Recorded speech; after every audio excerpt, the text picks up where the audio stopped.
സങ്കീർത്തനം 95. കർത്താവിനെ സ്തുതിക്കാം. വരുവിൻ, നമുക്ക് കർത്താവിന് സ്തോത്രം ആലപിക്കാം. നമ്മുടെ ശിലയെ സന്തോഷപൂർവ്വം പാടിപ്പുകഴ്ത്താം.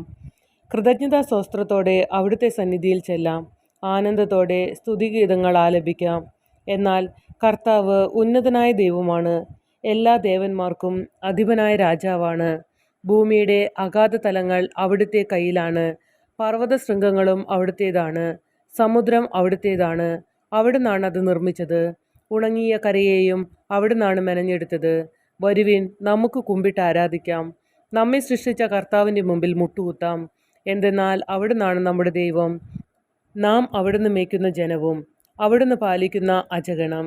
നിങ്ങൾ ഇന്ന് അവിടുത്തെ സ്വരം ശ്രവിച്ചിരുന്നെങ്കിൽ, മെരിബായിൽ മരുഭൂമിയിലെ മാസായിൽ ചെയ്തതുപോലെ നിങ്ങൾ ഹൃദയം കഠിനമാക്കരുത്. അന്ന് നിങ്ങളുടെ പിതാക്കന്മാർ എന്നെ പരീക്ഷിച്ചു. എൻ്റെ പ്രവൃത്തി കണ്ടിട്ടും അവർ എന്നെ പരീക്ഷിച്ചു. 40 സംവത്സരം ആ തലമുറയോട് എനിക്ക് നീരസം തോന്നി. വഴിപിഴയ്ക്കുന്ന ഹൃദയത്തോടു കൂടിയ ജനമാണിത്. എൻ്റെ വഴികളെ അവർ ആദരിക്കുന്നില്ല എന്ന് ഞാൻ പറഞ്ഞു. അവർ എൻ്റെ സ്വസ്ഥതയിൽ പ്രവേശിക്കുകയില്ലെന്ന് കോപത്തോടെ ഞാൻ ശപഥം ചെയ്തു.